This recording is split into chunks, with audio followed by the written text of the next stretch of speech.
You take a load off Annie. You take a load for free. You take a load off Annie. And Annie put the load right on me.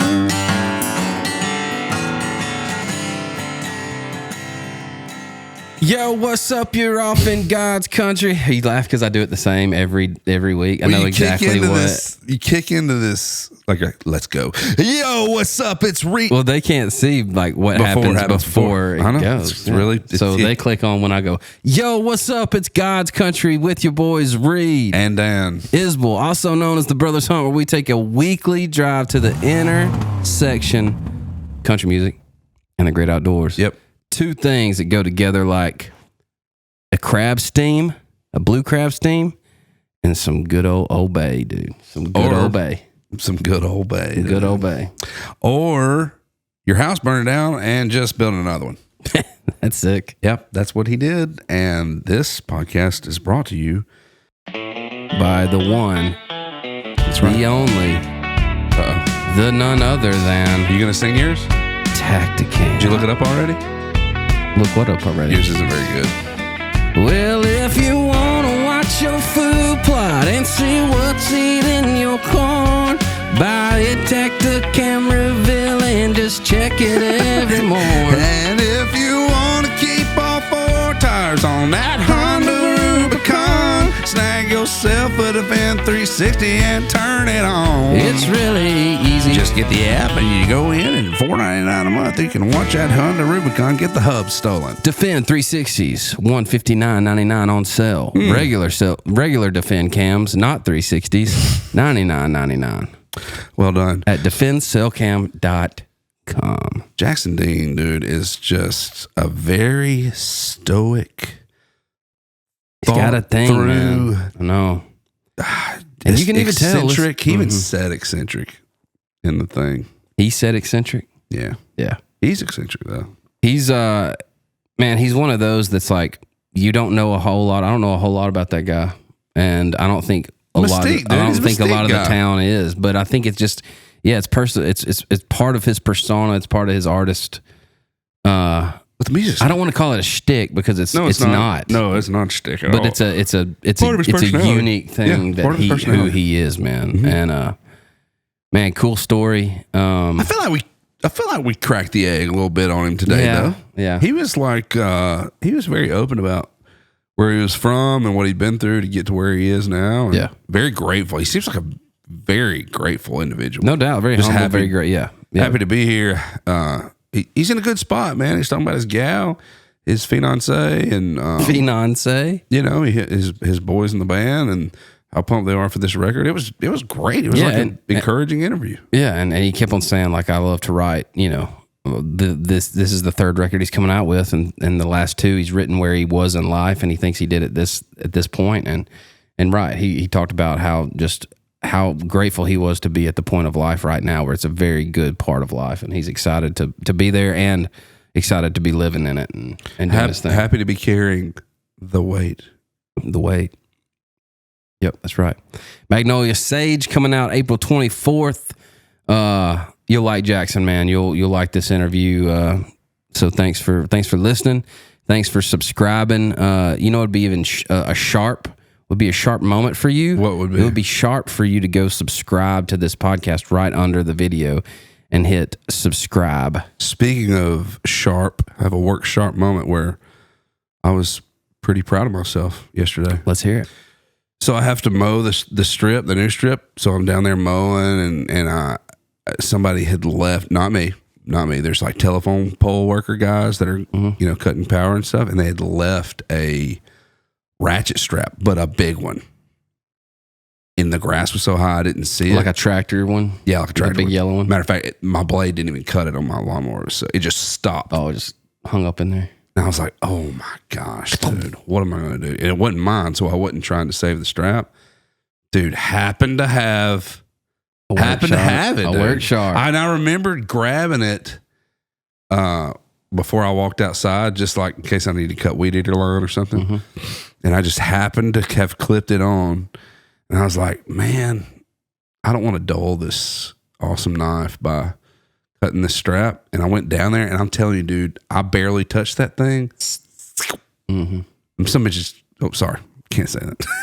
Them jokers come out of the box. Oh, they're ready to rock, dude. Work really sharp. Yeah, really sharp. Thanks, Worksharp, for coming on. Hey, we appreciate y'all, God's Country listeners. We hope you enjoy this episode with Jackson Dean, and we'll catch y'all next time. He's real cool. See ya. Check out Heart on the Range, too. You know?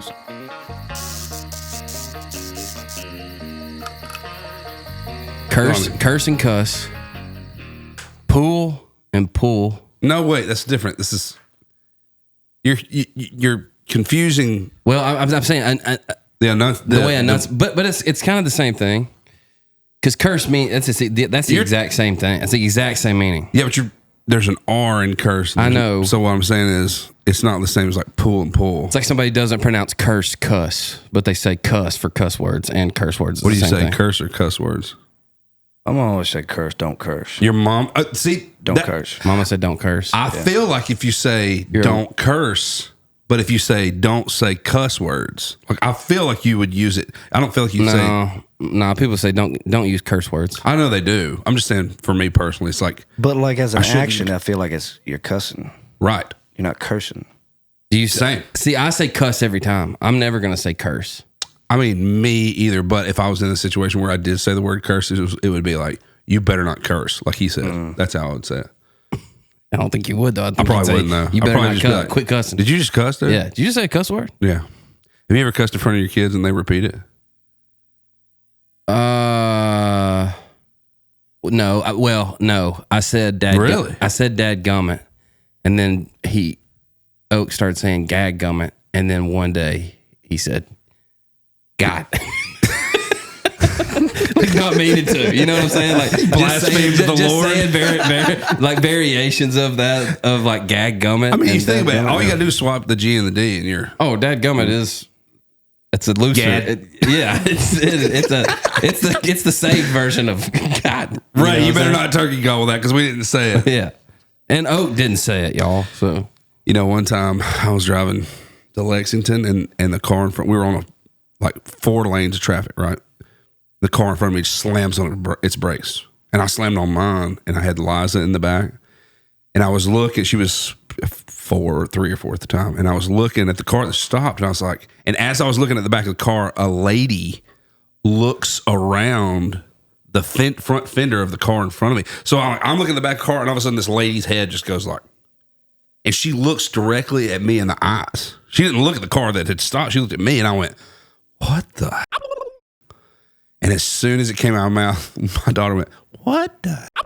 I mean, just like me. I was like, no, you can't say that. Mama will kill daddy if you say that. And she was like, what? Mama will kill daddy. What? Dude, I whipped into a Citgo and got her some M&Ms and was like, just tried to cover the entire situation. That didn't happen. You were dreaming. Yeah, exactly. I was like what's it, Men in Black pen where you go, like I tried to do that with some peanut butter and M&Ms. I like disguise cuss words in songs when like my kids are singing them and it's like a song I've written. Oh yeah, or we something, did too. Yeah, what's a good one? You say like I say bail for yeah, just bail and that kind of stuff. But like I'm on the highway to bail, which was Bell technically was a okay. We gotta quit talking about golden calf, so that might not be too. Hey man, that the Pharisees were worshiping. Hailing from Maryland, multi-platinum artist songwriter. Got himself a fiance out here. A little French. Toured with some of the biggest names in the genre. Yep. And we're pumped you're here, bro. We got Jackson Dean. And God's Jackson Country. Dean, let me tell you something. He's got a story to tell. I can't wait for it. Thanks for having me, boys. No doubt, man. Thanks for coming. Absolutely. So cool, man. Look how cool he is, dude. He's just blacked out. Bro, I knew he was cool. We wrote a long time ago. And I knew, like, there was a mystique around Jackson Dean back then, as there is still now. Were you saying there's not anymore? No, as there is blacked still out. now. It was awesome. It was a total mystique. But I knew back then. I was like, man, this, dude, because we write with new artists all the time and write with guys all the time, new songwriters, whatever. Everybody coming into this town all the time trying to write songs, which is great. But you meet a lot of different people, and a lot of the times the day just happens and it goes on. But like every once in a while you write with an artist that you're like, man, got a little spark about him. Yeah, and you just leave going like, wonder what that guy's doing later. You know, like, wonder what he's about. Wonder what he's different. You know, and that's honestly, dude, like ever since the day we wrote, and then now that you've got records coming out and you're playing music all over and you're all over the place, like it's a special type of thing that you got and you do. Thank you, man. It's cool. Even listen to this new record on the way. You know, compliments early. You got compliments early. Nobody ever gets compliments early. Getting a sneak peek, man. That's nice. Good stuff. Yeah. Thank you, man. Yeah. I appreciate it. I know when you had that deer tattoo, I was like, I like this guy. Yeah, man. What's that buck? This was behind the house. Oh, that's you killed that buck. Yeah, that's a hammer. My stand used to be about 50 yards off my back porch growing up. So, come on. Yeah, I used to get home from school, get off the school bus, go to the garage, change, and walk right into the stand. Oh, that's nice. Yeah. Now, so you in Maryland? Mm-hmm. Yeah, it's a little patch of country. The town's called Odenton. It's nothing to do, spelled backwards. You can read that. For real. For real. That's nothing to do. How hard does that go? Awesome. Yeah, literally. I used to tell people that, like, in the beginning, and they'd be like, what? And I'd be like, wait, how do you spell it? They're like, oh my God. How do you spell it? Odenton. Nothing to do. Golly, that's sick. Yeah, that's cool. I hope they did that on purpose. Yeah, me too. I think they did.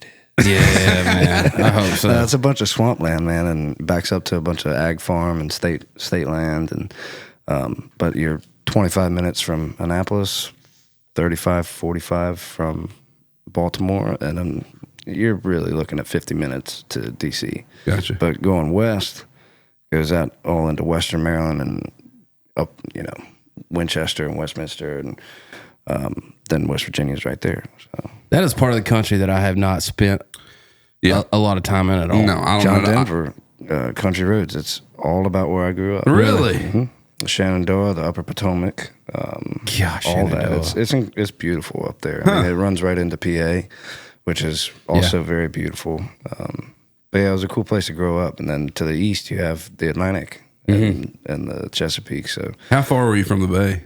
God, 25 minutes. I mean, the river was 400, 500 yards through the woods from our back door. Dang. So did you ever see those cicada? Potomac? So that river, it's the Potomac, because that comes all the way from up in Harper's Ferry all the way down to the mouth of the bay. You're in the Potomac. Right. But Harper's Ferry was where the Shenandoah and the Upper Potomac meet. Oh, wow. It's beautiful. It's really, really, you can catfish in there as long as you leg. That's awesome. But yeah, man, it's a dangerous part of the river, and then you get past DC and Great Falls and all that, which is also beautiful, and then it just kind of opens up into the bay. So. Man, that's crazy. Yeah. Have you ever heard of those cicada deer that live up there? Oh yeah. How close are those to you? So those are like Eastern Shore. So yeah. They're like, I mean, Ocean City's 3.5 hours. Oh, so it's way up there. It's just straight east. Gotcha. Really. Gotcha. It Okay. flatten out there on that side. It flattens out pretty good. Gotcha. It's just soy and corn and. Man, we got so close to doing one of those hunts. I mean, literally, we're supposed to leave the next day, and it fell through on that. You remember that? Those are Sika. Sika. Yeah. Yeah. Sika deer. Yeah, not Sika. Sika or Sitka. Is that the same thing? I get them confused, dude. I can't remember. Is that like, if you'd is asked that like me curse and cuss? kind of, maybe. I don't know. If you'd have asked me 2 years ago, I would have known. I know when we were doing all that. But, yeah. Luke occasionally will be like, hey, I want to hunt this, make it happen. And I'm like, okay. So I just start calling people from up there. I should have called you. I started calling people from up there, and we had it all planned out. Then he had some family stuff go down the day before. Do they bark? Growl, roar. Or It's like a grunt.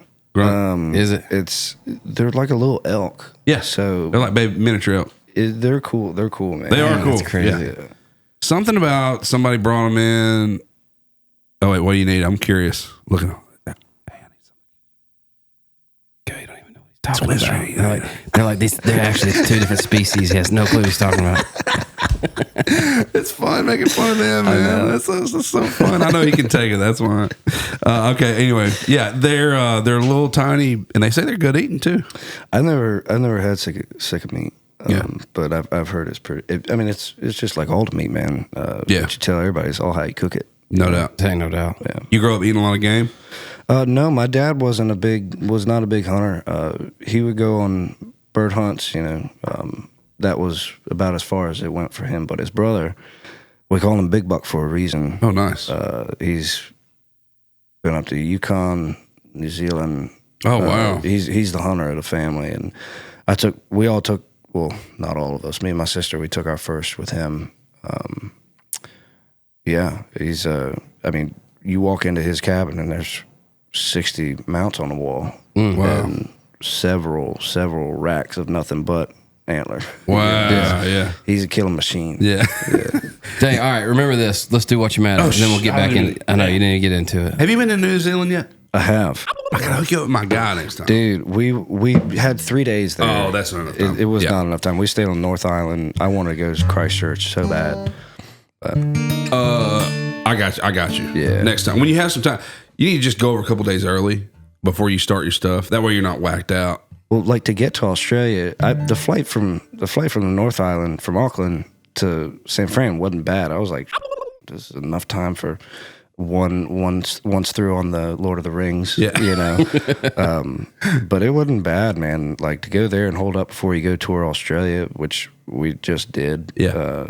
Like Perth, Adelaide, Yep. Torquay, Mariba, like 6 hours into the bush. Yeah. You know, it was awesome, dude. Yeah, it's pretty sick. Yeah, South Island. according to Dan, that's his like second home. He knows all about it over there. The Dude. South Island. Yeah, I'm pretty fluent.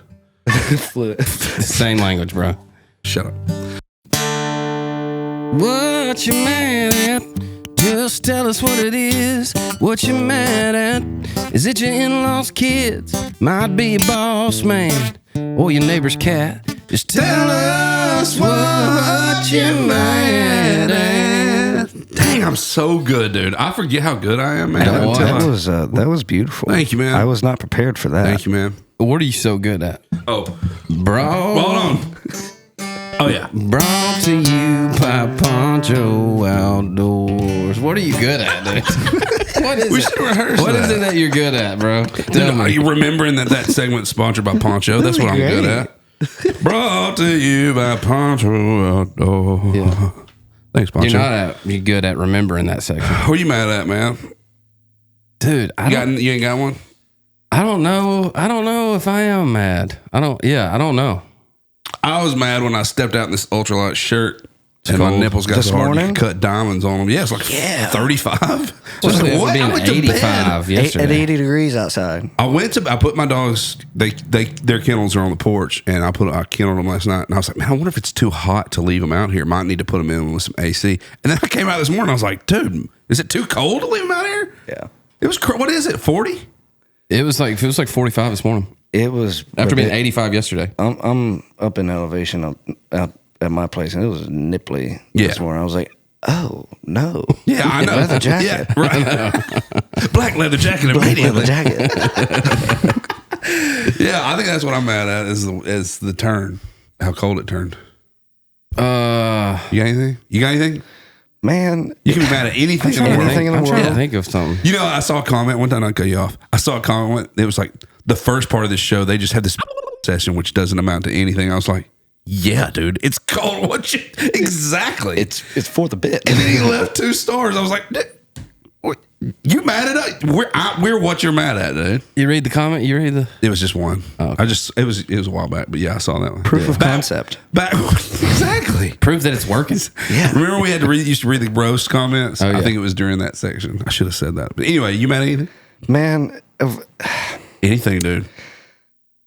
It can be as simple as like your shoes and as big as like the world. I do not mean to sound as like a diva here. This is what this is for. This is what this is for. And I feel like I speak for a lot of my fellow travelers of the world, you know, even if you're just flying across the U.S., you know. Common denominator between artists that travel a lot. Yep. I saw a dude put it very well the other day. Shannon showed me a video, and the guy goes, well, I just encountered about 85 people that have never left their house before in their lives at the airport today. And I was like, dude, 100%. Like, there's some people that you're just like, Yeah, man. How are you alive? I'm glad you're here. So I'm glad you made it. I'm glad you made it this far. Yeah, to the airport or live. I feel like we all know what we're talking about, but I want you to specifically tell me what section of travel you're talking about. People in the airport. Yeah. Not knowing where they're going. Oh, yeah. And just like when they stop in the middle of because I don't want to be in anybody's way. My philosophy is the same with driving. If you've gotten yourself out of the way, that means you've put yourself in a position where you're in nobody else's way. Sure. And nobody else is in your way. So everything's good. We're all moving. Everybody's moving. Keep it moving. Keep it moving. Keep and it people pushing. will just be looking at the ticket and just stop. Pause. Rotate the other way.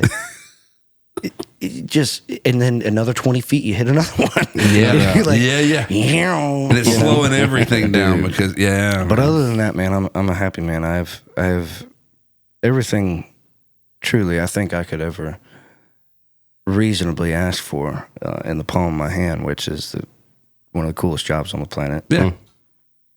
Fiance. A woman, a cabin, and a dog. Yeah, man. And it's country song on that for sure, dude. Yeah, man. That's what I feel. I feel like in the hearts of men, at least, that's you're writing for your love, and you have everything that you love, and I don't know. That probably didn't come out as cool as it sounded in my head, but like, no, I think it's pretty cool. That makes sense to me. Yeah, me too. It makes sense to me. I mean, I saw my own life in it. Yeah, exactly, exactly. And I've been trying to talk about that with people all over the world. That like these songs and my entire discography might be some things that came from my heart and other people and other writers and such, but they're made so people can put themselves in that song and see their own lives happening in it and see their own pieces of it that they need to see. That's the whole point, right? That's the whole point, you know. But I feel like this territory that I've crawled up into with this record is really what lies at the heart of every man, And honestly, dude, I think Reed gets real mad about social media a whole lot, like hates it. And I mean, there's a lot of it I hate too. There's parts that I feel like are okay, but I think that there's some trouble with the powers that be either hiding what you're talking about, because I'm with you. I feel like in the heart of every man should be the desire for some space, good woman, and a good dog. And roof, right? A roof. But like sometimes I think the world tries to confuse that idea in order to give young men different aspirations, like a flat downtown, you know what I mean? And some mega plastic chick. You know what I'm saying? Like, and I'm not saying you can't get a little work done every now and then if somebody need a little work done. I'm not hating on it. I'm just saying, like, what happened to that rooted desire for men to freaking be tough and men and get carers, take carers of others.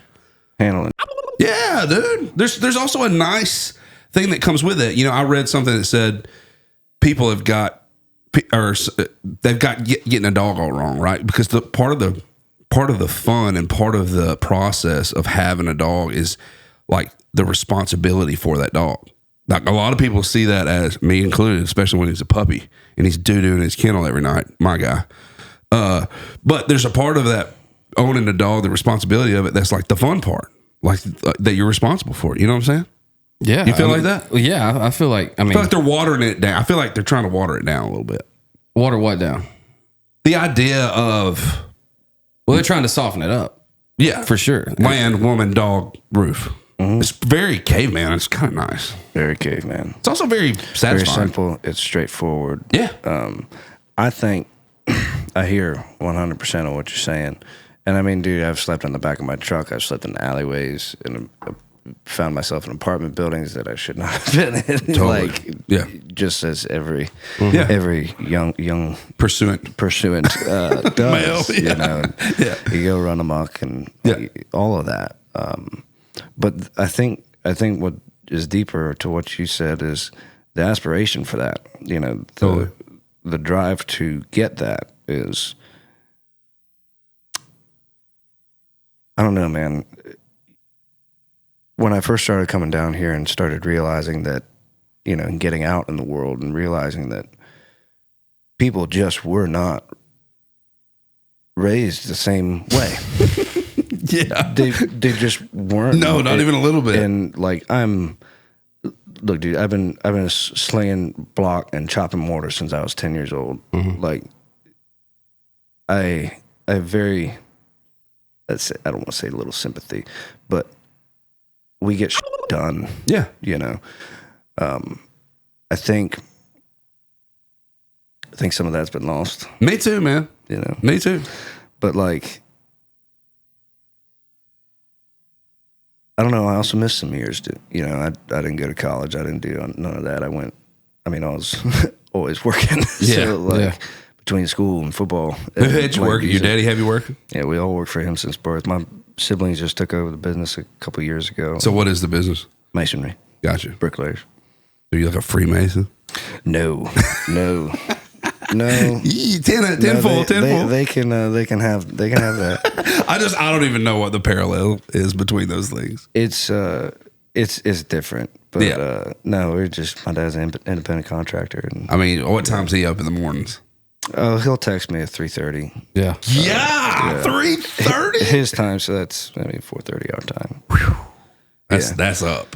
Yeah, man. When we did a job at Sibley Hospital one time, we did a radiation room, and he had to get up at 2:30 every day to make it there by 5:30 and start chopping. Start mixing mortar at 6. Yeah. What age did he have you working with him? I mean, I've been rolling to job sites with him since since I took the training wheels off. Yeah. You know, I was that kid riding his BMX bike on the job sites past dudes, laying brick and block, you know.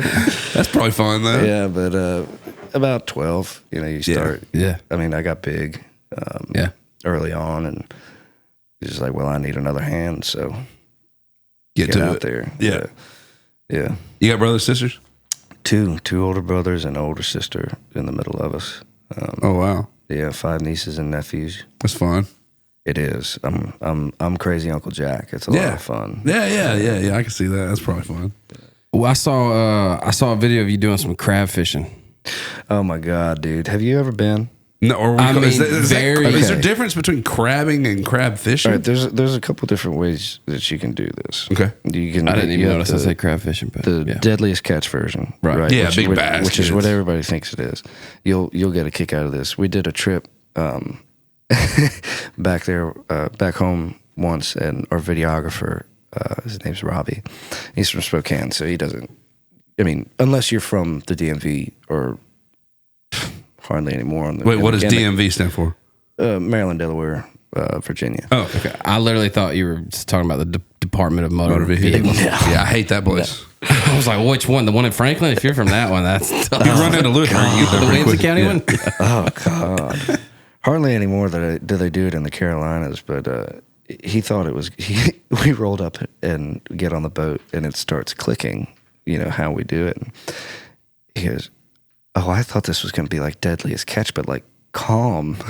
And they're like, "No, dude, you gotta anchor to a buoy to 1,600 feet of chicken necks or bull lips or eels, tied every 6 to 8 feet over an outrigger, and the same thing on the other end, right? So you put that line over the outrigger, and the faster you go, the more fun it is." Really? Dude, oh my God. It ain't no petting zoo. Yeah. It ain't no petting zoo, dude. Yeah. And when you're catching 6 to 7 inch crabs and you see that white coming up out of the water Oh, yeah, that sounds pretty fun. it's honestly. Dang, dude, adrenaline, and you don't assume it. You're like, oh, we're just gonna, Yeah. no, wham, wham, wham. Oh, dude, it's so much fun. Yeah, that Like, sounds fun. my dad will be screaming at you to get him in the boat. Like, it's so fun. Are you doing that? Are you doing that just for y'all's purpose to eat them? Or are you really? Yeah. Oh, yeah. Okay. Oh yeah, So you go out. that sounds like a commercial operation, but The commercial dudes run up to a mile. A mile. A mile. of line. Just like Trout that. line? Just like that. I mean, there's pots everywhere, and Yeah. there's a couple guys down by us that still do pots like that, residential. But the commercial guys will run up to a mile. So so you got a chicken neck or whatever's hanging down there on some sort of, I'm just assuming like a 5-6 hook, nothing huge. No hook. You just tie it back onto No itself. hook? No hooks. No hooks whatsoever. It's a line, and it just sinks to the bottom. And when the end gets put up on the outrigger, it goes like this up over it. And it brings it up off the bottom, and you got maybe about a foot of water to get through. I mean, to get it with a net. Like, Yeah. you're standing there with the side of the boat. Wham, wham, wham. yeah. So how far apart are the different necks? 6 to 8 feet. So you got to get it quick if it's rolling in fast. Wham. So if they're going. coming up, and you like you said, you dip them a foot underwater. So they're can- letting you you can go see when the they white. get to the top. They're like, all right, peace out, chicken neck. Once they see the boat, because they're just munching on that thing. yeah. They're sucked to that chicken neck, munching on it. And if they see that boat, though, they're going to jump. And, Gotcha. I mean, sometimes you got to reach behind the outrigger and get them. I mean, but, dude, Keith will be standing there. You going to miss that stop sign? That could have Stop sign, I fed see a it. small village. That's that village's reserves right there, dude. Like, Dang, no, man. dude, he'll lay into you like bad. Like I've seen people get upset. I think everybody needs a dad like that. Dude. Oh, me too, man. I reposted this thing I saw. You wouldn't have so many soft doubt. men running around. I saw a dude the other day. He took his. I reposted it on our stories. He took his son fishing, and his son had hooked a bass. And in the video, you see the bass jump a log, like to wrap it. Oh my! Dude, this dad just goes into the water. Soaks himself, gets the fish loose, and the kid reels in. He's like, "My personal bass is my biggest fish ever." It's like, I was doing whatever it took to get that fish I up. was saying, Absolutely. dude, tell me if absolutely. you wouldn't be Absolutely. in that water so fast. Yeah, dude. absolutely. Whatever I got to do to get him. 100%. That makes my heart feel Me good. too, man. That's why I reposted. I was like, yes, that daddy. Just like I think everybody needs a daddy going, hey, man, you better get that net in the water, son. That joker's about to get away, man. How do y'all cook them? You steam them. Just steam them? Mm-hmm. Steam Little Old Bay or Old something? Bay, Yeah. sweet corn, potatoes. It's Then you just pick the them. Old Bay is essential. Yeah, it is. It's not OJ. It's not J sauce. It's Old Bay. Yeah. It's crucial. Yeah. Do y'all, so you top off, pick them, and then legs or just legs? So I break off And knuckles. I crack the shell In half? in half, and then I pick the legs off, and then you pick the pecs out. Yeah. But yeah, there's nothing like picking off a back fin and having butter, vinegar, and a dash of Old Bay, and just. Son. Interesting. It's not like people try to be like crawfish. I'm like, you don't even know, Really? We don't even know. dude. I don't know. I've never been to a crab that. When you come, if Yeah, when we do. Yeah, because we're going to. we need to. Yeah. My dad needs to cook you some crabs. But I want to do the fishing too. Absolutely. What time of year does that happen? It'll be opening up here in 2 months. And So then it runs it'll summer months? It'll go all the way to November. Oh, wow. October crabbing is the best because Really? they sink down and they get so fat. They just gorge and gorge and gorge, and then they go down to in the mud. And, Yeah.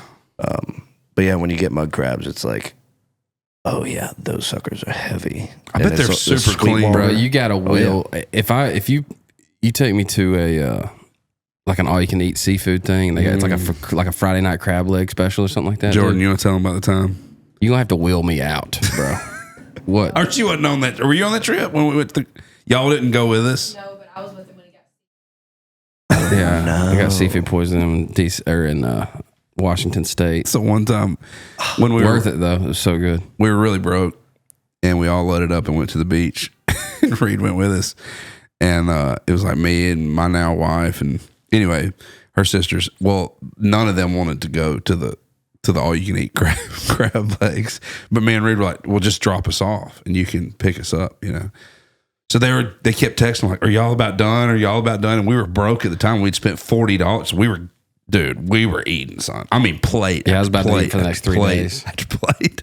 And so when they came to pick us up, we walked out there and they were like, oh, y'all stink, dude. They rolled the window. They couldn't even ride down the road with us in the car. We smelled so much like that crab leg buffet, dude. We did work, though. I smashed it. They hated to see us coming for sure. Yeah, I smashed. When you're broke and you get a shot at something like that, you go hard. We did. Ain't no doubt. Kind of like the time you were spooning ice cream in your mouth at that buffet. You remember that? Yeah, man. After eating crab legs. At the buffet? He had his literal... Don't tell the whole story. We've told this story so many times. He had his literal head propped up on the thing and he was spooning ice cream. Dude, you spend $17.99 on all you can eat buffet on a crab leg I'm going to get night. a week's worth. You dang right. You're going to throw up on the way home. That's just part. If you don't, you didn't eat enough. For sure. You know what Part I'm of saying? the fun. Yeah. So Absolutely. have you done crab leg? I mean, have you done crawfish?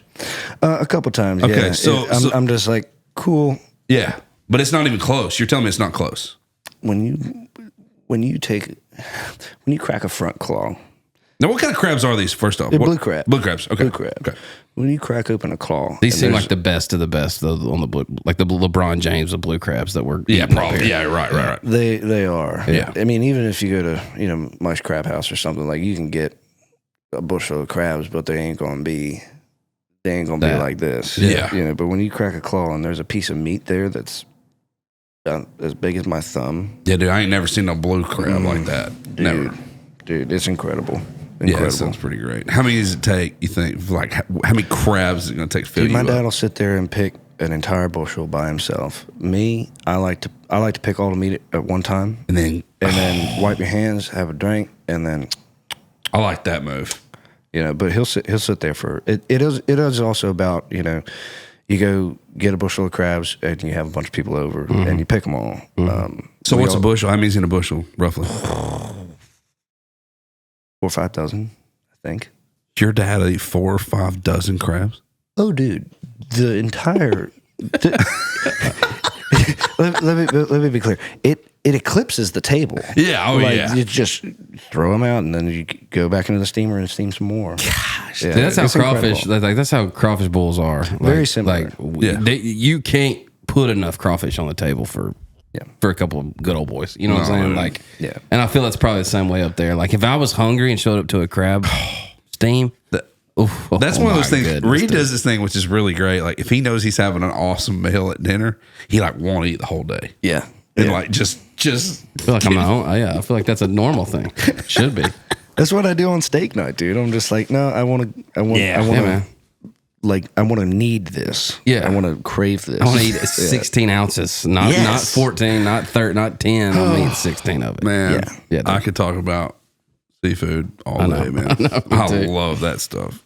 I'm jealous. I'm jealous of that. We'll go. Yeah, I want to go, dude. You two would That be makes some like, great content, too. Yeah. oh my God, it's so fun. It's so fun. I wanted to hear about where you grew up and kind of your upbringing a little bit, because I know your story's so cool and so kind of wild at times, and I want to just kind of let you take us from the journey from moving to Nashville and your kind of process to here you are, man.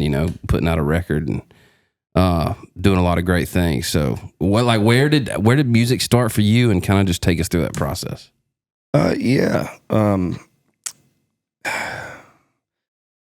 My family appreciates music a lot. It's pretty crucial on a job site, Okay. My sister has a big powerhouse vocal. She sang in a choir and all through school, so at that, my brother played hippie chords on guitar, played a couple blues jams with some people before I started with music. But my dad was just a super great enthusiast of, good is good shit, Yeah. Who Who was he jamming back in the day?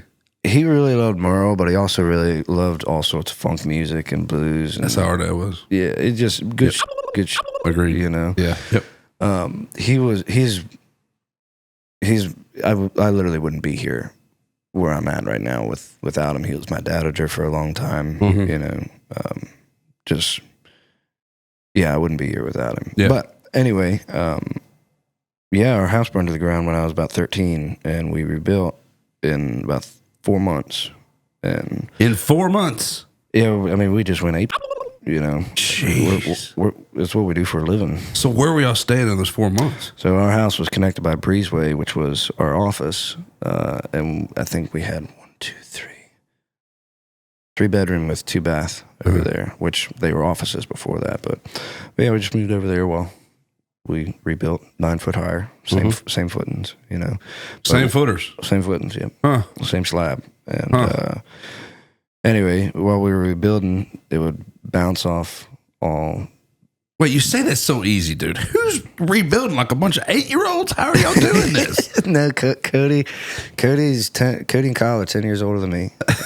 Just freaking kang. I'm Our house burned. Let's just build another one. I mean, at that time, we had 25 dudes working for the company. So, Yeah. 4 months. Yeah, we just went crazy with it. Granted, we somehow managed to save the granite countertops. Yeah, all that was damaged to them was two little divots. Like wow. But yeah, it was awesome. But while we were rebuilding, I would play up there because the sound would just bounce throughout the entire thing. It was a giant tinderbox. Yeah. So it'd be bouncing off the OSB and the slab. Yeah. But my dad heard me and was like, one night, and was like, "Yo, the grill, which your mother's great grandfather built when it was a train station, does open mics every Thursday." And after about a year of like, "No, dude, I don't want to do that. I'm just killing time." Yeah. Finally did it. And I was there every week for close to a year. Wow. And How old were you at this time? 14. Okay. Wow. 14. I was about as tall as I am now. Just a giant 14-year-old. Yeah. I was a big one. Yeah. But no, so they just, my parents knew everybody and their mother in that town. They all grew up together. So anyway, did that for a little while and started playing dock bars and put together a band. And, it was Paradigm. Do you remember Paradigm, the booking agency? Yeah. Yeah. Yeah, they called and they're like, "We see here that you sold out this club 3 times in a row. Who the hell are you?" Yeah. And I was like, "Well, I'm Jackson Dean. Who the hell are you?" Yeah. We didn't know shit, So then WME gets wind of it, and we're sitting in the meeting, and Jay Williams is sitting across from me, and in the meeting, he picks up the phone and calls Arturo Buenaora like 12 times, and he's in with Charlie Worsham. Finally picks up and says, "You need to take a meeting tomorrow." He took the meeting. I played him a little record that I was doing in Baltimore with my guys. Yeah. At Magpie Studios is across from the prison. And at that meeting, came down to write a couple weeks later with Casey Beathard. Yeah. Out of his place. Did I ride with you out there when you came? I remember us riding at Casey Beathard's barn. No, that wasn't the first time I went though. Okay. But we have done that. Yeah, I remember doing that. Yes, we've done that, but this was It's a heck of a first trip to Nashville. Oh my God, man! I've been thrown to the wolves. I've been checking it out since I think the first time my parents and I drove down, I was 16, just to check it out and be like, okay, this is what's happening here. Yeah. How do we navigate this to where I don't have to play 4 hours of covers every night and hoping someone, because I'm sorry, when's the last time that happened for somebody? It just been a minute. Yeah. So we've been coming down and I was like, okay, well, I'm just going to build this back home and make it, to a point to where it's undeniable. And, which is, I think, the goal for everybody, Sure. To make it undeniable. Sure. Anyway. Especially when you were coming up, that was the move. Yeah. You get a big, giant following in your regional area, is what they used to call it. And then Nashville goes, oh, well, if they can do that there, maybe they can do that in the Southeast. Yeah. Maybe they can do that in the West. I still think that's a surefire way. I do too. I think it's the best way to go about it. Yeah, you can get some fame and some quick, success, temporary stuff off TikTok. Maybe it's longevity, whatever. But like, it feels like the way that like to have longevity and to stick around and give it your best shot here is to do that. Is to build it at home and not even worry about what's going on up here and make somebody notice. And then when they notice and come to you, it's a whole different ballgame. You got to have good footers before you can start building that house. It's just like building a house, and that was the whole mentality of our career. So don't point your finger and shoot over here. That was a nice move. Building a house. Yeah, see, told you, know what footers are. I love this. Yeah, you got brothers, you get it. Oh yeah. But no, after I got with Arturo and after I got with Casey, it was about a month. And at that time, I was living in a tack room at my granddad's place where I shot my first deer. What's a tack room is what? So Like a horse tack room? Yep. Gotcha. So they boarded race horses. So Bowie Racetrack was like 5 miles away as the crow flies from there. And from my house, it's kind of, it's triangulated, whatever. Mm-hmm. But I was living in there, and What do you mean you were living? Wait a second. one outlet, no running water, outhouse out back. Why didn't you just live at your house? Your dad was like, "Get out of here." I just when you work with family. Oh, it can really need a little space. You don't need to live with family. Exactly. Yeah, I feel that. And I was itching to get out, man. Yeah. But So you find this tack room with one outlet, and you're like, "I'm it making was my uncle's room. It was my dad's room for a period. Like this, dude, 60, 70,000 signatures on the wall, and it's been painted twice since they moved there in 64. So when you open the door, you're out in the. It's like one room. One room, yeah, one room, 2 different levels. I guess it's all one slab, but it's 2 different levels. Yeah. About a 6 foot step up. But yeah, I mean, it was a massive party den since my dad was a kid. Man, I mean, so yeah. It was an awesome place. That's cool. Place to lose your mind or find it. Yeah, depending on the hour. Yeah, Did it pretty cold in there? Oh yeah, I went 2 winters in there. Space heater. The first thing my uncle did when he got in there was put a wood stove in the corner and smashed a chimney in the side of it. But yeah, I tore the whole roof off. The roof was caved when I got there. The roof was caved in. Had a giant 10-foot hole in it, ripped the roof off, put a new roof on it, irrigated it so I would have rainwater showers on the end. My God. Yeah, man, it was awesome. Yeah, it was some of the funnest 2 years. Yeah. Like, also some of the hardest. Sure. But some of the most fun I've really. Seems like those things kind of correlate from time to time. Like some of the most memorable, most growing times in your life, maybe fun, maybe not, are some of the most trying. Whatever journey that was, usually is the one you end up talking about. Later on when you're scrapping and you're hungry, and I'm on a path right now, but then I was still reaching. Totally. Hoping to grab something to eat for a little bit to sustain you just a little bit. Exactly. And just looking for the next weekend kicks, at the same time. But it just, I think about that period of my life quite a bit, and just how, you always think it'll never be like that again. Yeah. And it won't be. It really won't be. And it was so influential and crucial for my career, I think. I turned 18 and everything just just went crazy for me. Yeah, it's we say this a lot on here, but to younger artists that are in that little struggle section, or songwriters, or even just humans in general, that part of your life is wild if you have to go through it, and it's a little untamed, but it's also deepening the well of what you'll draw from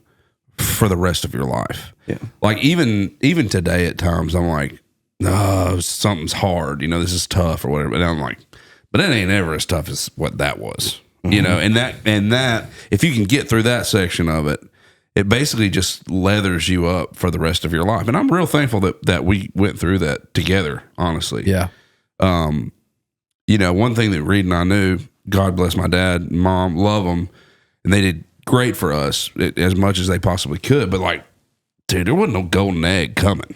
If you wanted a taste of that, you got to go get it yourself. Because they had 4 kids and they're trying to provide for everybody, and you know, I mean, it's tough. That's tough, man, especially when there's a bunch of kids, you know. Absolutely. But that well of section of struggle pushed through in your life is so important. And then when you do push through that and you become whatever you become, whether that's a little bit of success, can't nobody tell you nothing, man. Ain't nobody can take it away from you. Never. You've been through it. Yeah. You know? And to go from that to Don't Come Looking, I mean, that had to be a crazy jump. It was, man. Don't get me wrong. My truck broke down the day that it went number one outside of Mammoth Cave. What do you mean you didn't get $1 million? Horse Cave, Kentucky. You didn't get $1 million the second it touched. As soon as it went number one, you didn't just go all of a sudden your truck changed to a brand new. Yeah. Oh no! It's a dream truck. Yeah. No, literally, I was driving back from Maryland. And I was an hour out from Nashville, and the day beautiful. that it goes. That's beautiful. Yeah, just great on the night, side of the night prior. It was Beautiful. Yeah, just sitting on the road, side of the road, smiling, dude. dude. I just kicked my feet out the side, and I was just like, I'm just gonna wait for this tow truck and just be happy. And what was wrong with your truck? What happened to I it? think one of the calipers broke on the passenger side, because it was the passenger side that was just dragging. But he's like, yeah. It's messed up. What is that? What's your initial, walk me through Jackson Dean's initial, like, first breath feeling when you know that song's going to be a hit and gonna touch, like, reach the pinnacle of something you've been, you know, struggling for and striving for a long time? It's hard to hold that much anticipation, because they tell you in the weeks leading up, they prep you for it, and Or push week and all that. push week and all. You get your mind's there, you know. Mm-hmm. I don't like. He's really thinking this through. Yeah. They prep you, but these things are so hard to come by. Oh, so hard to come by, and I couldn't tell you the last time I looked at the chart. yeah. It's not good for artists and their sanity. Sure. And, you know, of course you want the updates and all that, but I've seen people duke it out at that position, and you're like, dude, I don't know what's going to happen here. Like, like big deals, you know, and sometimes people just don't get it. Mm-hmm. Sure. And it's right there. Yeah. And, Sometimes people don't. but to take that all the way and break the records that I did with that, and, you know, the youngest male artist solo, whatever it was, to have done that in that short amount of time and talk to every radio station in the country, and a lot not in this country as well. Yeah. To do a traditional radio tour, I was a lot of people's first visit out of COVID. You know? Well, yeah. So that was a big part of, I think, the message of the song and the timing of that happening. It was a lot, man. I mean, I wore 2 soles out of mine, the Konas. Wore 2 holes right through each sole. You know, it's a lot of getting that thing. It's a lot of boot wearing, dude. It's a lot of boot wearing, and a lot of walking. Yeah, but you don't strike me as the type that would love a radio tour. I do, because you get to go unplugged and make the wall shake and be like, I got the voice. Especially on a tune that you believe in, man. Yeah, it's true. Like that's it's easy to wear. I don't want to say easy, but it's a lot better to wear holes in your boots when you're pushing a song that you want to sing. Yeah, and that you believe in, and you believe in the message, and, you know. I mean, every song that you hear goes number one. It's been out for it's been around for at least 3 years longer than that. Yeah, no doubt. You know what I mean? No doubt.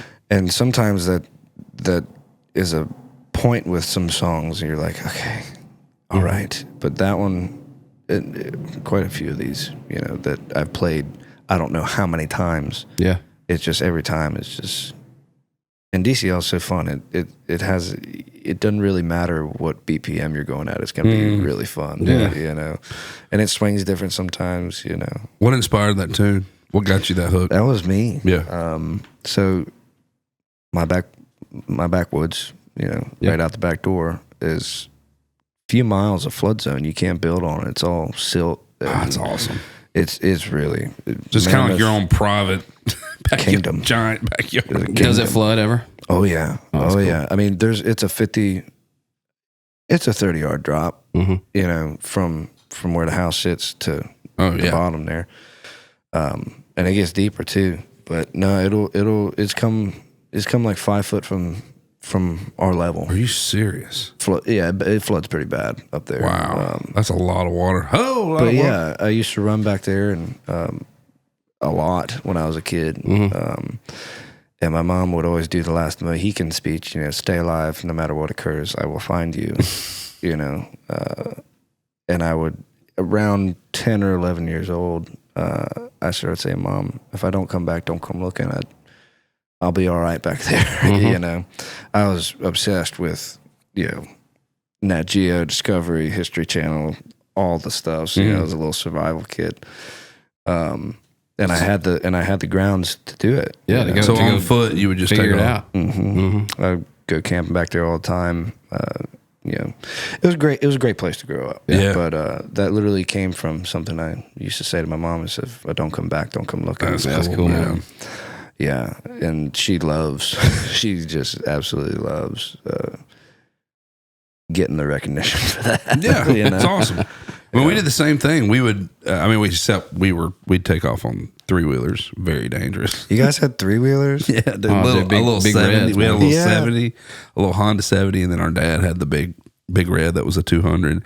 I'd be flipping those things. I mean, for a long all time, over. we would ride the 70 together, and we would just go down in the bottoms, and we'd find turtles, and we'd get chased by farmers, and we'd swim in the Tennessee River, which was very, very dangerous. Climb down riverbanks. I would figure out how never to climb let back my up. kid do that, dude. I mean, you think about, dude. I You know, see dude. Oak and Boone riding a Honda 70 2 miles from the house down a dirt road, Swimming in a river. To swim in a. No, I ain't talking about no little Duck River The Tennessee, stuff. dude. Not that the duck Tennessee. ain't dangerous, but I'm talking about the Tennessee River, dude. Yeah. 400 or 500 yards wide in some parts. It's Yeah, like, yeah, dude. And we would do it. We'd catch catfish and But you wanted to do it. man, and I'm so. Then we'd show back up for dinner and eat dinner like nothing. Like it was just another day. Oh, I say this a lot, but whenever we would do that, whenever our dad's a preacher, you know, and we were raised Baptist, and whenever that would happen, we would go down there and we'd run out of gas or something, or it'd flood, the 3-wheeler would flood or something. We'd have to get in there and like work the carb a little bit, you know.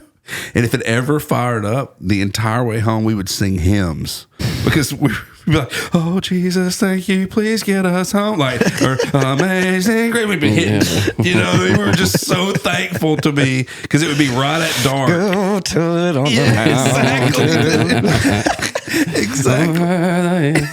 Anything that could get us, even if we would just make it out of the bottoms. You remember, if we could make it to Bob Shuts, we'd be like, okay, we can make it home. Yeah, I want my kids to feel that. I want my kids to feel that type of adventure that like you're somewhere that if something goes wrong, you're in trouble. Yeah. You know what I'm saying? I mean, like, and whether we actually would have been in trouble, right, they'd have come found us. You in know your what I mean? brain, you are though. Like in your brain, if we didn't get those 4-wheelers cranked up, it was We were about dying. a We were 5 mile. dying. It was a Yeah. 5 mile. We were never getting home. It was survival. It was an episode of survival For sure. But I don't know that like.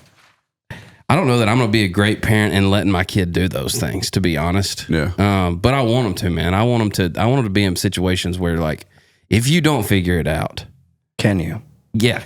Can you? You have to. Yeah. You have to. Well, at least you think you have to. Well, We thought we had and to. that's all that matters, really. Totally. That in your brain, if you were a kid figuring out how to get out of a situation that you have to get out of because there's no other, dude, that's huge growth right there, man. Agreed. I It completely doesn't matter agree. if you had to or not, but if you thought you had to, if you thought you were going to die if you didn't do that, That's a big moment. I mean, I can remember being like, well, I guess we'll just make a house out of that cedar tree over here and just live here till we're 100. dude. Like, I thought I we could were crawl never up. going to get Yeah, it's home. like I could crawl up in that pine and lay across those two, so nothing would eat me on the ground. How deep of a hole do you think we can dig in the next 30 minutes. in the next 30 minutes into this tree so we can live in it? Yeah, man. Exactly, man. No doubt. Yeah. Oh, Okay, here we go. He always gets us, dude. Howdy, God's country. Welcome to New Guy Radio. The new guy asks one question that may or may not derail the entire show. Did you meet New Guy Put your Radio? headphones on and prepare for absolutely no direction at all. This is New Guy Radio. Tuning out. We let him talk like one time, and now Now does he's all this famous. stuff. He's lost a bunch of weight. He's hot. Skiing for like Goes a on month. ski trips. In Vail. Yeah, he's super famous. Good morning, God's country. What's up? Today's question is going to be, what is the dumbest injury you've ever had? Oh, you mean like falling on an apple and breaking your ribs while you're snowboarding? That might have inspired part of this. Hey, you did that last week. Are they still broken? Can you breathe in there? I'm breathing. Okay. Short breaths. Yeah, short breaths. That does hurt, dude. Breaking a rib. Dumbest injury. I mean, I have so many, dude. I know this is gonna be hard for me. Like hospital trip or like. I mean, I think it can be up to you, man. It can be. I mean, I got a ton of head trauma. Yeah, like, same. I've read some I've before. broken this one 4 times. This one 3 times. You've broken your arms 4 and 3 times? 4, 3. Goodness. I don't know how many times I've broken. Yeah, look at that These. joker, dude. Y'all remember I wore that cast thing? That's probably my dumbest, actually. Probably my. Wait, you said you work on yours. I'm going out of the truck. I get in the truck to leave, and I forgot the pacifier for Buck. And I was like, I'm going to run back in and get him one. And I open the door, and I'm running up my front steps, and I trip on the step, and there's about 10 yards before I get to the wall of the house. And as I'm falling, because, you trip on your front end goes, right? So I'm like this already. Yeah. So as I'm running, my brain is like, dude, you got this. You can get your legs under you. Quit being get them legs under you. So I propel myself trying to get, and my body was like, dude, no, you're not getting your legs. And so I slam into the wall at probably about 80% of everything I got.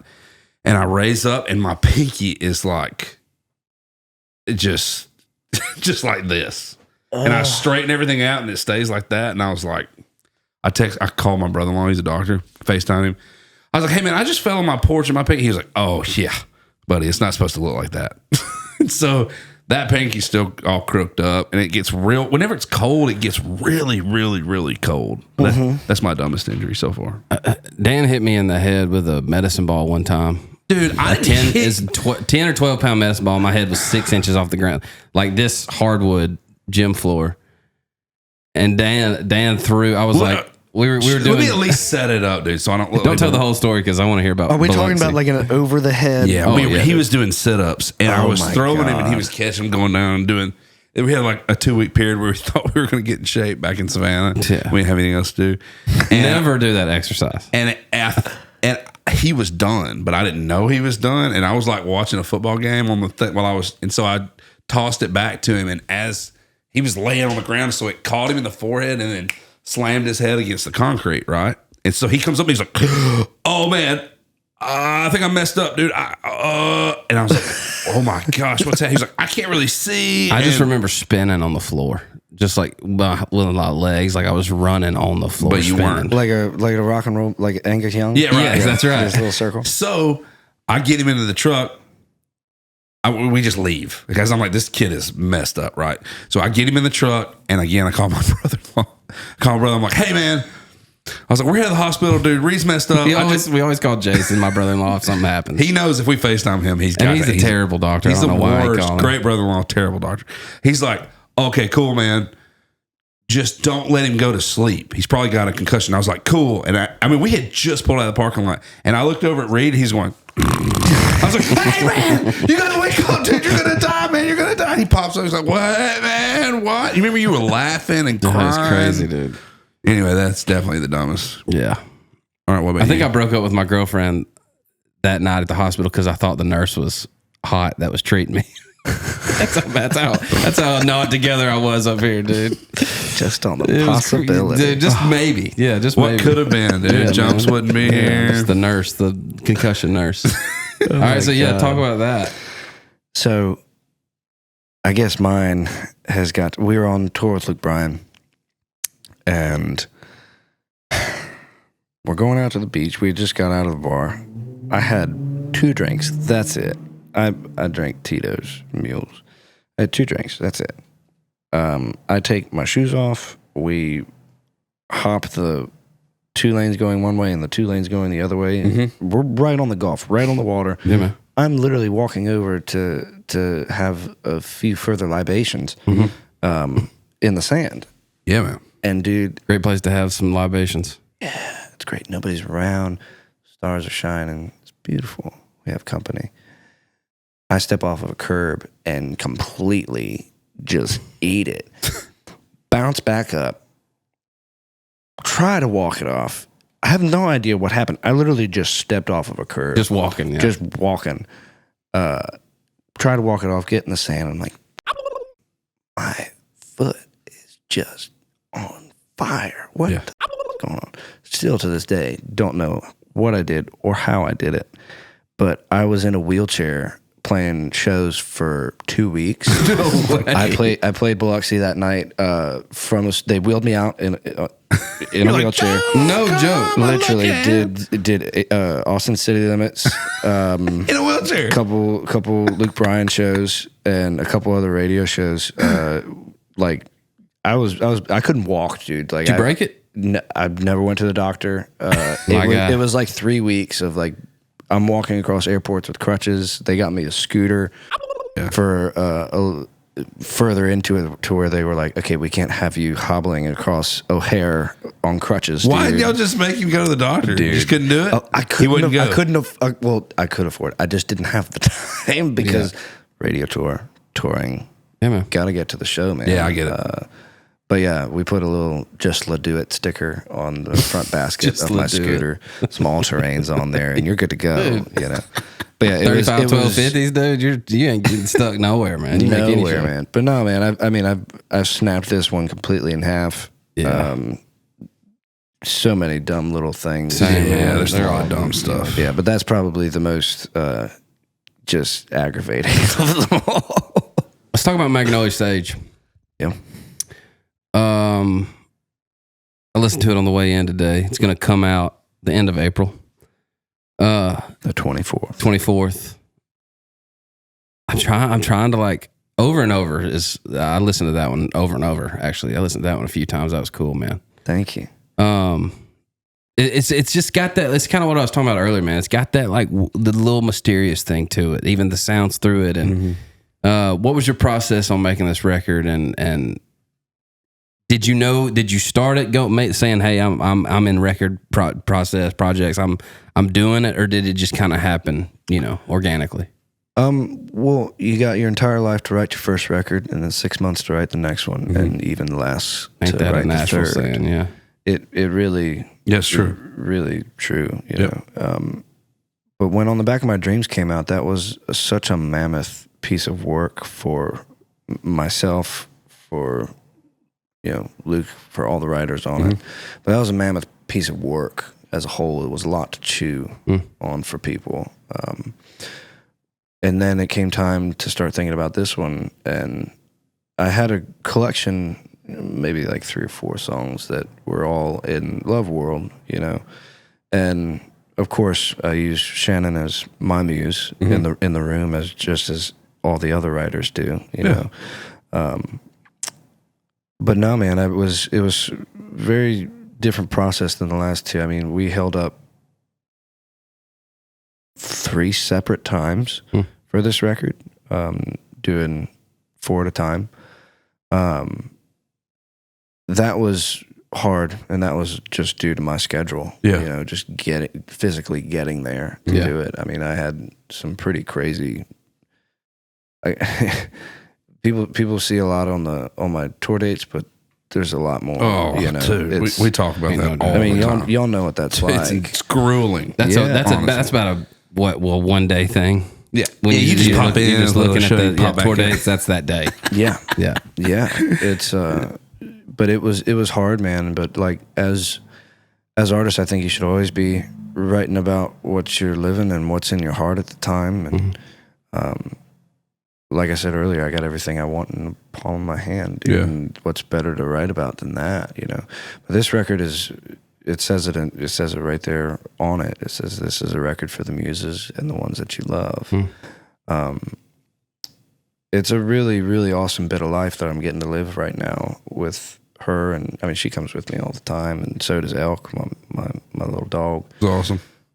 It's really, really awesome. They do very well out there. And I think, I mean, over and over, Something Easy. There's some songs on here that I'm like, that might be one of the most stellar, like top to bottom, all encompassing, writes right back into the hook, like songs. You know what I mean?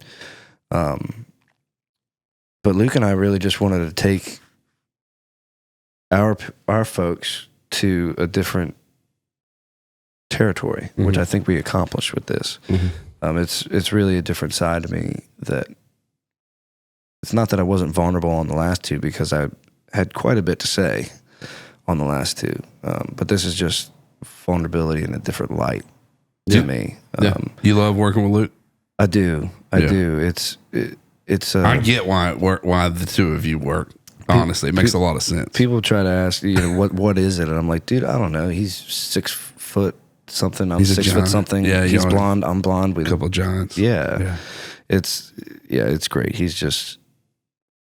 It's really hard to put a finger on it about what it is about him. I mean, he's so interesting and eccentric, and I think you're both that way. Honestly, it makes a lot of sense to me. And not to mention, dude's insanely talented. Yeah, I mean, he's nuts for sure.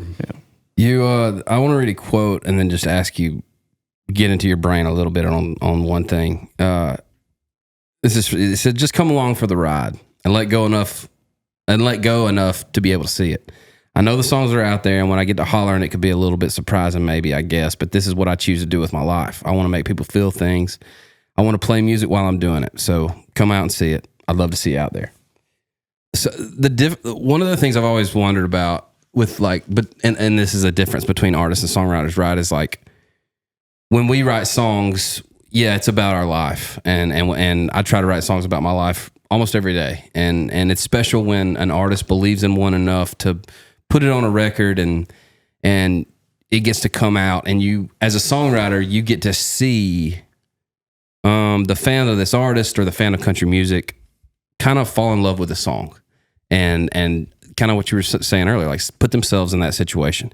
So we get to see that, like, they get to come along for the ride of that song, and that means something to me. It's special to me because it kind of means they're coming along with me for a part of my journey, whatever I did to that song. For an artist, it feels like they're not only coming along for a song, they're coming along for a whole thing, a whole journey. And like, how special is it to you to go, this is your third record, to like have a fan base of people who have jumped on the Jackson Dean bandwagon and have like come along for the journey of who Jackson Dean is as an artist? Like, what does that mean to you? You have people that love you and what you do enough, because you're not doing it. You're doing it for them, but you're more doing it for you, probably. This most artists do. Like, what does that mean to you to have people love your art so much to be a fan of Jackson Dean? That it worked. That it worked. I got fans all over the world, and people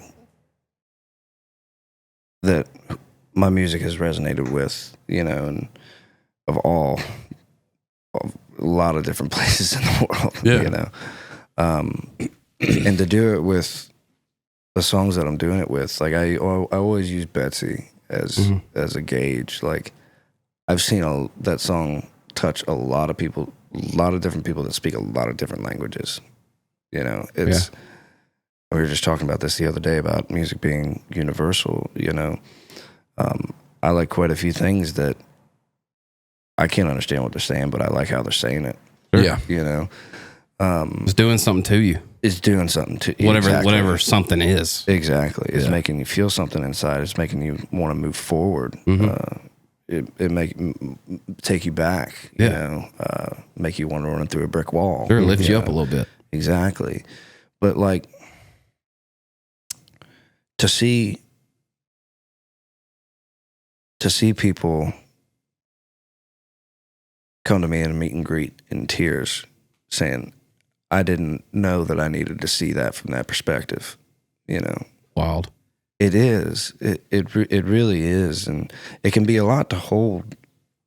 Yeah. As a young man, like, you know, I get people who come up to me all the time, like, Wings, dude. Like, where did that come from? Like, I've let go of so much pain that I've kept inside to that. Like, and when people... That's crazy, man. It's the craziest one I think I've ever had. It was at my brother's wedding. And I'm halfway to the threshold. Yeah. You know, and we're packing up, heading to the car. And I never met this dude before. He was on the other side of the family, on her side. He walks up to me and he goes, I had my death planned, and 3 days out, I heard Wings. He said I had planned to do it on the Chesapeake, the Bay Bridge, and heard that and didn't want to do it anymore. Wow, man. And this is a 6'5". Mofro was on the SWAT team in La Plata. Like, stud, and just crumbled in my arms. Like, it's a lot to hold, you know. It's a lot to hold that emotionally and mentally, that, you know, something you created can move somebody like that. Man, that's so true, man. No doubt, dude. I will never forget that. It was hard. I mean, possibly the only reason that song was written for that guy. Exactly. Yeah, man. Yeah, you never know where it's going to go and where it's going to influence and at what time it's going to influence. I mean, that guy was obviously at a rough spot, you know, and it hit him just right. Mm-hmm. That's a lot of, I mean, I hear you. I rarely think about, I think as songwriters, we're probably so disconnected from that aspect of it that we don't get that a lot. But to hear that and to know that that's happening, that's crazy, man. It does, man. I feel like in our industry, we're so focused on hit all the buzzwords, hit them all, and hit them twice. Yeah, you know, stick it in the formula. And for God's sakes, if there's not a mention of a woman in this song, it's not going to go good for you. You know? Put a girl in it. Yeah. Put a girl on my chorus line label. You know, and I feel like, but this side of it is so has so much value. You know, it really does. And when you go tugging on people's heartstrings, you know, that's what you're going to get. Yeah, man. Yeah. And vulnerability and honesty is the best way to do that. Yeah. And just writing your story. And man, I'm excited for people to hear this record. I'm excited for it to come out for you. And you're probably excited to go play it on the road, do a thing. You touring anywhere with it? What are you doing with it? We're touring indefinitely, man. That's a big part of what all this is for me and my boys to cut loose on stage and give not a complete different version of the record, but we're playing the record, but we're taking it further. Yeah. You know, there's some real awesome moments made out of this record. Yeah. We put together we had first rehearsal more than 48 hours for the first time in like 6 years. That's crazy. So this year's set is really awesome, and we've got a hand on all of these songs.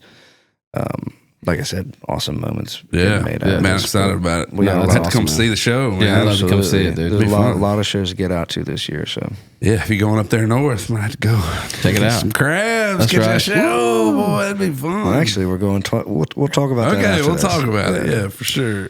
Jackson, man, we appreciate you. Thanks for coming on. We do a segment to end the show called Graver It. And let that go. The Graver It. Graver song, Graver It tune. It used to be greatest, used to be favorite. Now it's both of those combined. Graver It. Cool. It's actually anything you want to play. Cool. Yeah, that's right. So this song right here, that we're about to play, if you're some people don't know this song, which is mind-boggling. No way. Just like, everybody knows this song, I know, but then I mean the younger people. That is true. Yeah. That's true. But I would venture to say the greatest band maybe to exist. Cool thing about this song, one of the absolute best renditions of it was at the Grand Ole Opry. I think it's 08 or 09. It's Gillian Welsh, David Rawlings, and Old Crow when Willie Watson was still in the band. Mm. And it is, they do it like all the way up here on Capo 3. And dude, it's Special. Yeah, cool. Really quite special. Yeah, that's just cool. Like 5-part harmonies and just grassy as all. We'll give you 2 parts. Yeah.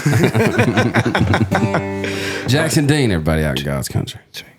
But wait.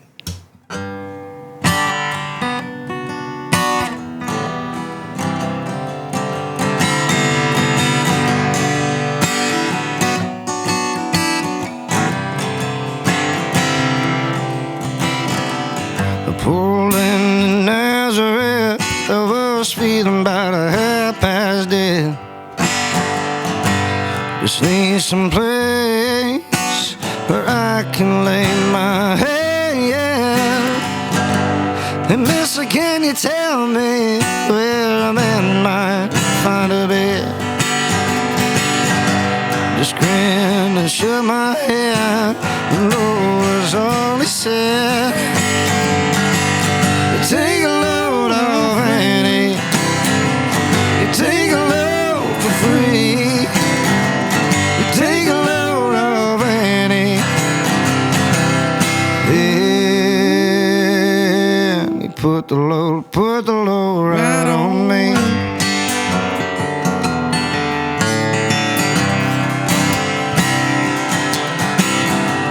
I picked up my bags, I went looking for a place to hide. I saw Carmen and the devil walking side by side. I said, hey, come on, let's go downtown. Carmen said, you know that I gotta go, but my friend can't stick around. You take a load off Annie. You take a load for free. You take a load off Annie. And then you put the load right on me.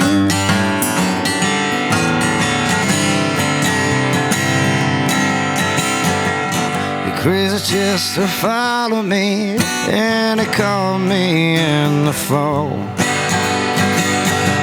Said I could fix your right if you take Jack my door. So wait a minute, Chester, you know I'm a peaceful man.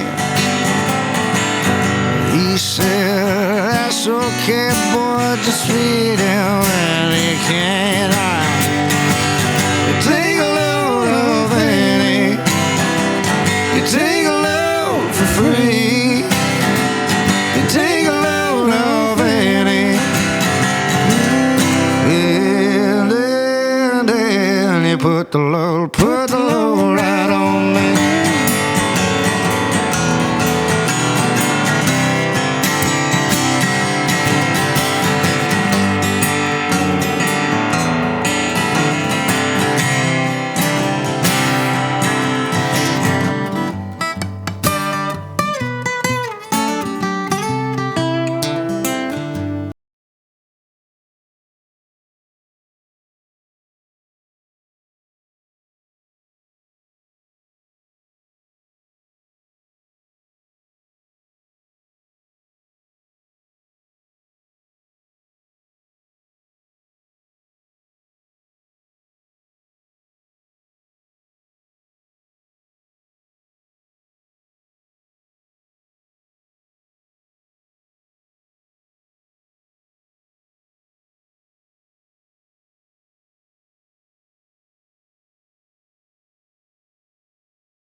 everybody for listening. Be hard to wear holes in those. You know what I'm saying? Tecovas makes good soles. We'll see. Jackson Dean. If there's anybody out there who can do it, it's probably you.